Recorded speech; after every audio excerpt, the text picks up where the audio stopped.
안녕하세요. 일본에서 생활하는 사람들의 모임, 줄여서 일생사무의 이영호입니다. 오늘은 일본의 전기 자유화에 대해서 알아보기로 하겠습니다. 이 영상을 만들 계기는 저한테 계약한 학생 중에 낮에 집에 있는데 어떤 사람이 문을 두들겨서 문을 열어줬다고 합니다.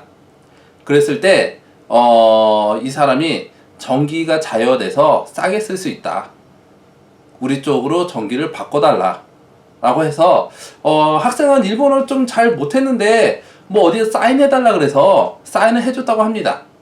그래 나중에 연락이 갈 테니까 연락 받아달라고 얘기했다고 합니다. 아무나 와도 아무나 사인하면 안 됩니다. 우선은 그런 영업 판매원이 오면 설명을 듣고 잘 모르겠으면 팜플렛 우선 주고 생각해보겠다고 해야 됩니다. 무조건 해달라고 해서 다 해주면 안 됩니다. 사인을 하게 되면 어떤 케이스는 NHK 같은 경우는 계약이 되기 때문에 절대로 사인 같은 거 하지 마시고요. 우선 내용을 듣고 팜플렛 달라고, 아니면 아예 문 안 열어줘도 괜찮고요. 그리고 만약에 잘 모르시겠으면 팜플렛 받고 저한테 뭐 카톡으로 사진을 보내주시든지 뭐 어떤 내용이냐고 물어보셔도 되고요. 우선 아무나 와서 문 열어줘도 안 되고요. 나중에 또 영상을 하나 만들 거는 집에 누가 찾아올 수 있는지, 연락 없이 누가 초대하지 않는 불청객이 누가 찾아올 수 있는지 가능성에 대해서 한번 제가 리스트 열거해서 영상을 만들 예정인데, 우선 아무나 문 열어주시면 안 되고요. 그 다음에 전기 자유화에 대해서 뭘 주의하고 전기 자유화는 뭔지, 그 다음에 뭘 본인이 주의해야 되고 어떤 장점이 있는지에 대해서 설명드리도록 하겠습니다. 우선 지금 영상 내보내는데, 일본은 전기가 발전과 판매가 지금 자유화가 됐습니다. 우선 발전은 뭐 발전소라든가 화력이라든가 태양열 뭐 이런 발전소를 만들어서 자기가 판매할 수 있도록 됐고, 송전 시설만 국가에서 아직 관리하고 있습니다. 이것도 원래는 2000년 4월부터 다음 영상을 보겠지만 2000년 4월부터 어느 규모 2000kW 이상 되는 거는 자유화를 했는데, 이게 점점 돼가지고 2016년 4월부터는 이제 개인에게도 완전 자유화가 됐습니다.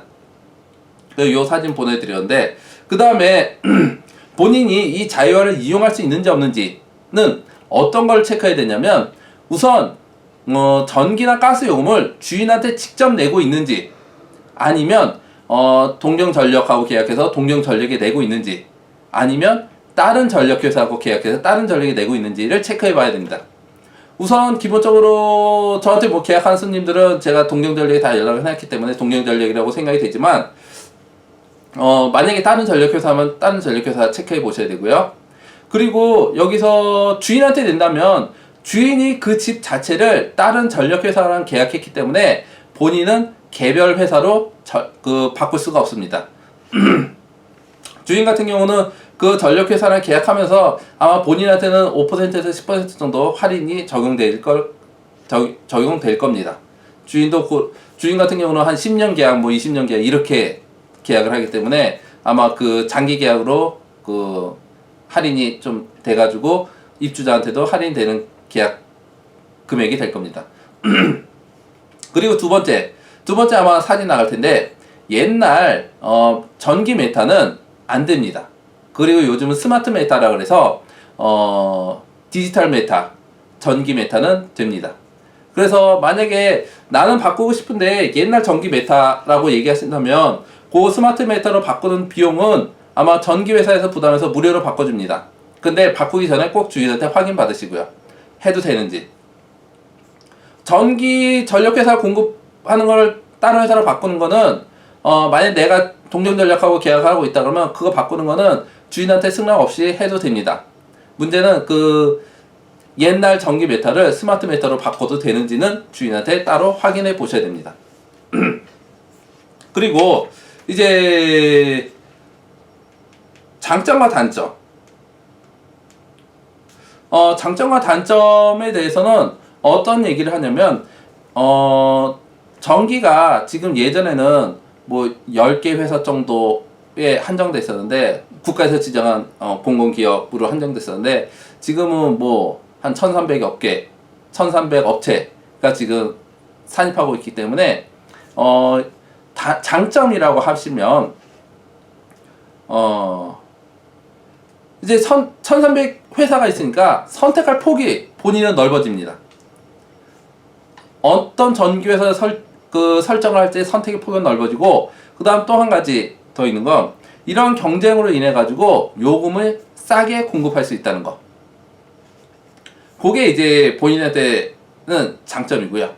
단점은 이제 조금 조심해야 될 것들이 많으니까 지금까지 쓰는 전기회사와 앞으로 새로 바뀔 전기회사에 대해서 어떤 점을 비교해 봐야 될지, 그 다음 단점이 장점도 될 수 있겠지만 요 단점이 본인한테 조심해야 될, 체크해야 될 부분이 어떤 걸지를 제가 설명드리도록 하겠습니다. 우선 첫 번째, 과거 사용량을 잘 알 수가 없습니다. 어떤 문제냐면 지금 전기나 가스 회사는 맨 처음에 오시라세라고 바코드가 없는 용지를 우편함에 놓고 가는데, 이거는 체크하는 사람이 돌아다니면서 체크해가지고 언제부터 언제까지 이 기간에 얼마만큼의 양을 써서 얼마가 청구될 예정입니다 라고 우편함에 용지를 종이 한 장짜리, 그 열감지로 된 종이 한 장짜리 우편함에 넣고 갑니다. 그러면 나는 그걸 받고 얼마만큼 썼으니까 얼마가 청구되겠구나. 그리고 한 일주일이나 열흘 뒤에 청구서가 옵니다. 봉투에 넣어가지고 바코드가 있는 청구서가 오는데, 그거는 이제 편의점에 내시면 되고요. 그 다음에 자동이체로 한 경우는 그냥 은행에서 자동이체로 언제 날짜에 빠져나갈 거고요. 그리고 동경전력 같은 경우는 제가 알고 있기로는 자동이체 신청을 해놓으면 50엔씩 할인됩니다. 그 점 플러스 본인한테 플러스가 되는 거니까 알아두시고요. 그 다음에 전력회사에 따라서 도중해약은 위약금이 발생할 수 있습니다. 뭐 6개월 이내 해약, 1년 이내 해약, 어떤 케이스는 뭐 주인하고 직접 계약하면 10년 이내, 20년 이내 해약하게 되면 위약금이 발생할 수 있기 때문에 요 점 확실히 체크하시고요. 그 다음에 이제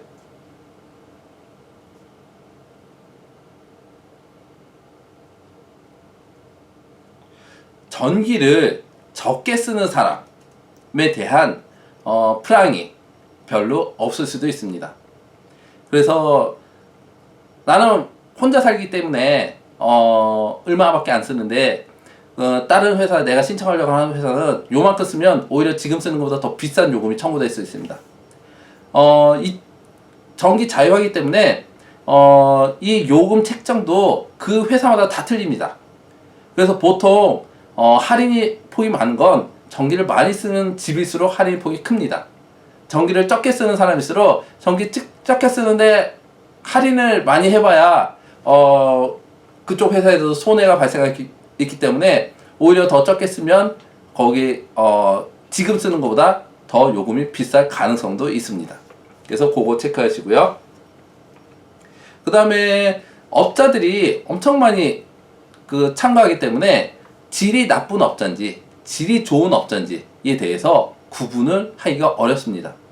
그래서 그런 케이스가 있을 수 있다는 거. 그 다음에 이제 요거는 해외 사례를 봤을 때, 특히 미국의 캘리포니아라든가 그 다음에 뉴욕에 대규모 정전 사고가 있었는데, 캘리포니아는 2001년, 2000년, 그 다음에 뉴욕은 2003년. 어떤 거냐면 공급이 자유화가 됐기 때문에 만약 발전소에 문제가 생겼어. 그럼 발전소가 문제가 생겼으면 전기라는 거는 일정 부분은 충전지로 쓸 수 있지만 그 이상이 되는 건 더 이상 모을 수가 없기 때문에 공급 제대로 원활히 되지 않기 때문에 양을 초과했을 때 공급이 제대로 되지 않으면 정전이 일어날 수밖에 없습니다. 그래서 이런 대규모 정전, 그 다음에 뉴욕 같은 경우는 예비기의 부족으로 정전 사태가 특히 뭐 여름에 엄청 많이 전기 썼을 때 전기가 공급이 딸리게 되면 정전이 일어날 수밖에 없기 때문에 그런 사태가 이제 뉴욕하고 캘리포니아에 있었고요. 그 다음에 여기서 또 화력이라든가 그 석유라든가 그 다음 가스로 인한 화력 발전의 경우는 이 원가가 비싸지면 비싸질수록 요금이 지금 지정돼서 한 요금보다 비싸질 수도 있다는 거. 이 요금이 원가가 변동되면 아마 계약 조건에서 그런 조건이 있을 겁니다. 원가 변동으로 인해서 금액이 변경될 수 있다는 거. 원가가 변동되는 걸로 이제 그달 그 청구가 들어가면 요금이 변동될 수도 있다는 거. 그 다음에 또 단점으로 뭐가 있을 수 있냐면 도산할 가능성도 있다는 거. 지금까지는 동경전력이라든가 이런 거는 국가 기업이기 때문에 도산할 가능성이 없지만 이렇게 회사로 했을 경우 그 회사에서 도산하면 빨리 다른 회사로 바꾸지 않는 이상은 도산하는 회사이기 때문에 정전이 발생할 수도 있다는 거. 이제 이런 위험성이 있다는 거고, 예, 그 다음에 이제 세트 메뉴. 이렇게 뭐 할인해가지고 저거 하는 건 할인의 예를 들면, 세트 메뉴, 우선, 기본 요금이 제로인 프랑도 있을 수 있고요. 그 다음에 시간대에 따라서, 뭐 밤에 많이 쓰는 사람은 밤에, 낮에는 좀 비싸게 하고 밤에 싸게 해가지고 밤에 쓰는 사람이 있을 수 있고, 그 다음에 세트 프랑, 전화라든가 인터넷이라든가 이런 걸로 세트를 해가지고 프랑을 만들어서 할인해주는 프랑이 있을 수 있고요. 요랬을 때는 세트 프랑 같은 경우 언제부터 이게 어떤 조건이 돼서 세트 프랑이 되는지를 잘 확인해 보셔야 됩니다. 그 다음 장기 계약 프랑, 길게 계약해가지고 할인할 수도 있고요. 뭐 이런 정도를 조심하셔가지고 아마 만약에 자유화로 나는 전기요금 조금이라도 싸게 해보겠다고 하시는 분은 이런 정도 주의하셔가지고 제가 단점들 얘기하면 뭐 더 단점이 있을 수도 있겠지만 요런 우선 기본적으로 나오는 요 정도를 체크하셔가지고 각 회사 비교하셔가지고 선택하시면 되고요. 그 다음 또 여기서 중요한 거, 만약에 정전 사태가 벌어졌다. 정전 사태라든가 이런 전기를 자유화해서 바꿨는데 무슨 전기에 대해서 문제가 생겼다. 그러면 이 전기 회사에 연락해야 됩니다. 동경전력은 더 이상 관여를 안 하고 본인은 이 전기 회사의 대리점이라든가 이쪽 전기 회사의 그 문의 전화를 꼭 기억했다가 여기다 연락하셔야 되고요. 그다음 해약을 할 때, 만약 이 집에서 퇴거할 때 해약을 할 때도 꼭 바뀐 전력회사에 연락하셔야 됩니다. 예, 여기서 또 단점이라고 하나 더 추가한다면 전압이 떨어져 가지고 좀 전기의 질이 떨어질 가능성도 없지 않아 있다는 거 마지막 단점으로 얘기 드리고요. 자, 여기서 이제 오늘 영상은 이걸로 마치겠습니다. 시간을 계속 줄이려고 해도 줄여지질 않네요. 예, 구독과 추천 부탁드리고요. 감사합니다.